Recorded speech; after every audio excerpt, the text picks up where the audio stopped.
नमस्कार किसान भाइयों, मैं डॉक्टर जगपाल कृषि विज्ञान केंद्र माधोपुर पश्चिमी चंपारण से आज एक ऐसा किसान भाइयों को बिजनेस आइडिया, एक ऐसा जो है व्यवसाय का आइडिया बताएंगे जो किसानों के लिए लाभकारी सिद्ध होगा। तो जैसा कि हम सभी जानते हैं, जब भी हम चाहे खेती करते हैं या कोई चीज़ का हम पालन करते हैं,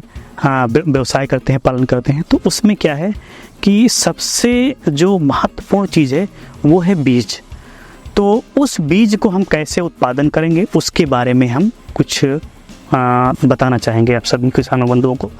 तो इसमें हम खासकर जो है मत्स्य बीज उत्पादन, जो कि मछली पालन का एक बहुत महत्वपूर्ण अहम हिस्सा है, तो मत्स्य बीज उत्पादन कैसे हम कर सकते हैं और कैसे करते हैं, क्या क्या उसके लिए जो है ज़रूरत की चीज़ें होंगी और कैसे हम सफल मत्स्य बीज उत्पादक बन सकते हैं।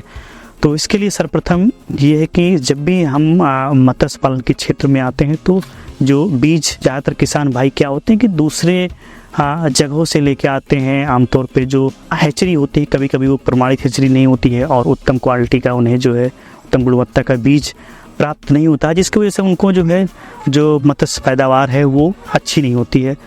तो इसमें हम बताना चाहेंगे मत्स्य बंधु खुद भी बीज उत्पादन कर सकते हैं, परंतु उसके लिए कुछ मूलभूत आधार संरचनाओं की आवश्यकता होती है, जिनमें से है हैचरी। तो जो भी हमारे देश में ज़्यादातर जो देश है वो क्या है कि जो इंडियन मेजर कार्प यानी कि कार्प आधारित कंट्री है, तो जो भी रोहू है, नैनी है और कतला है, इन पे ही जो है मुख्य फोकस होता है, इन्हीं पर मछलियों का पालन होता है। तो इनके जो बीज होते हैं वो ज़्यादातर क्या है कि कभी भी ये जो मछलियाँ होती हैं वो अगर यदि हम तालाब में रखते हैं तो ये प्रजनन नहीं करते हैं, यानी कि ठहरे हुए पानी में जो है ये ब्रीडिंग नहीं करती हैं। सिर्फ कार्प में एक कॉमन कार्प होती है जिसको हमारे स्थानीय भाषा में, अपने स्थानीय भाषा में उसको कमल कार्प बोलते हैं। तो वो छोड़ करके बाकी कोई भी कार्प मछली जिनका हम काम व्यावसायिक तौर पे पालन करते हैं वो ब्रीड नहीं करती। उसके लिए हमें एक हैचरी सिस्टम लगाना पड़ेगा। हैचरी सिस्टम में क्या है कि कुछ टैंक्स होते हैं, जिनमें से एक आपका ब्रीडिंग पूल होता है, एक होता है हैचिंग पूल होता है, एक ओवरहेड टैंक होता है और फिर एक स्पॉन रिसीविंग टैंक होता है, जहाँ पर क्या है कि जब हमारा ब्रीडिंग मछली का जो ब्रीडिंग है वो सक्सेसफुल हो जाता है तो उसमें हम स्पान को इकट्ठा करते हैं। तो सबसे पहले हम एक एक कंपोनेंट की यदि बात करें तो जो ओवरहेड टैंक्स होता है, इसमें क्या है कि पानी को हम स्टोर करते हैं और उससे फिर हम जो भी हमारा सिस्टम है उसमें हर जगह जो है क्या पानी को सप्लाई करते हैं। ओवरहेड टैंक में पानी भरने के बाद में अंडरग्राउंड पाइप लगे होते हैं और फिर वो पाइप पानी सर्कुलेट हो करके जो है मछली का जो ब्रीडिंग पूल होता है, यानी कि जिसमें जो प्रजनक हैं यानी कि जो ब्रूडर्स हैं, जो नर और मादा मछली हैं, वो अंडे देते हैं।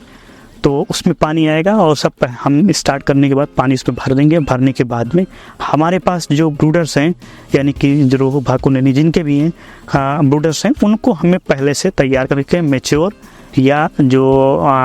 परिपक्व ब्रूडर्स हैं उनको इकट्ठा कर लेना चाहिए ब्रीडिंग कराने से पहले। तो उसमें आमतौर पे जो है जो से दूसरे साल यानी कि 2 साल से ऊपर की उम्र के जो ब्रूडर्स होते हैं उनको हमें चयन करना चाहिए और उसमें नर और मादा मछली को पहचान करके अलग कर देना चाहिए। यदि हम बात करें नर और मादा मछली कैसे पहचान करेंगे, तो जो इंडियन मेजर कार्प होती है इनमें जो नर मछली होता है उसका जो गिल्स होता है, जो पेक्टोरल फिन होता है, जो कान, जिसको आमतौर पे हमारे गांव देहात के भाषा में कान बोलते हैं मछली का, उसके आसपास का जो फिन होता है उसको यदि हम छू कर देखेंगे तो नर मछली है तो उसका खुरदरा रहेगा और मादा मछली है तो उसका जो है मुलायम होगा। और दूसरा चीज़ है, जब प्रजनन जो ब्रीडिंग का सीज़न आएगा, जो मछलियों का आमतौर पे जो ब्रीडिंग का सीज़न होता है वो मानसून सीज़न होता है, यानी कि मार्च अप्रैल मई के जो है प्रथम सप्ताह से स्टार्ट हो जाता है। कुछ मछलियों को थोड़ा अर्ली हो जाता है और ये जुलाई अगस्त तक जो है, अगस्त के प्रथम सप्ताह तक ब्रीडिंग चलता है। तो इसी सीज़न में ये जब सीज़न आता है, जैसे इसमें ग्रोनल डेवलपमेंट होते हैं, तो इनमें जो इनके कैरेक्टर्स हैं वो दिखने लगते हैं कि जो मादा मछली होगा उसका जो पेट होगा वो थोड़ा भारी हो जाएगा और उसको दबाने से हल्का जो है स्पंज जैसा महसूस है, यानी कि उसके पेट में जो है अंडे हो गए हैं। और नर मछली है, यदि उसको हम सीधा होगा और पेट जो है खुला नहीं होगा, हल्का जो है इसको पेट को अगर हम दबाएंगे तो उसका जो मेल्ट होता है, यानी जो इसको मेल्ट होता है वो प्रेस करने पे निकलेगा, तब समझ जाएंगे कि नर मछली है। तो नर और मादा मछली दोनों को हमें क्या करना है, निकाल कर अलग कर लेना है और पहचान करके अलग कर लेना है। यदि हमको आज शाम को जो है ब्रीडिंग के लिए सेटअप लगाना है तो हमको सुबह में ही जो है क्या करना है कि सभी जो मछलियां हैं नर और मादा मछली उनको अलग करके और उनको जो ब्रीडिंग पूल है उसमें छोड़ देना चाहिए और पानी खोल देना चाहिए, जिससे कि उनकी कंडेंसिंग हो जाएगी और शावर वगैरह जो है जो फव्वारे हैं उनको खोल देना चाहिए। खोलने के बाद में क्या करना है कि हमको करीब शाम को 5 बजे जो है 5 बजे के बाद ही जो है उनमें कुछ हार्मोन्स का इंजेक्शंस आते हैं, जिसमें बहुत सारे हैं, गोनेडो GnRH हार्मोन्स होता है या पिट्यूटरी ग्लैंड्स होती है जिसको हम इंजेक्ट करते हैं। तो वो हार्मोन के इंजेक्शंस हम मछली को देते हैं और देने के बाद नर और मादा दोनों को देते हैं। देने के बाद में हम जो ब्रीडिंग पूल होता है उसमें छोड़ देते हैं और ब्रीडिंग पूल में छोड़ने के बाद यदि हम शाम को 5 बजे इंजेक्शन दें तो अगले दिन सुबह 4 बजे के आसपास ये जो मादा मछली वो अंडे देना शुरू कर देगी और साथ ही साथ जो नर है उसका जो स्पर्म होता है वो उसी समय रिलीज होगा और फिर आपस में जो क्या है कि इससे अंडे जो है फर्टिलाइज हो जाएंगे। जब अंडे फर्टिलाइज हो जाएंगे फिर उन अंडे को क्या होगा कि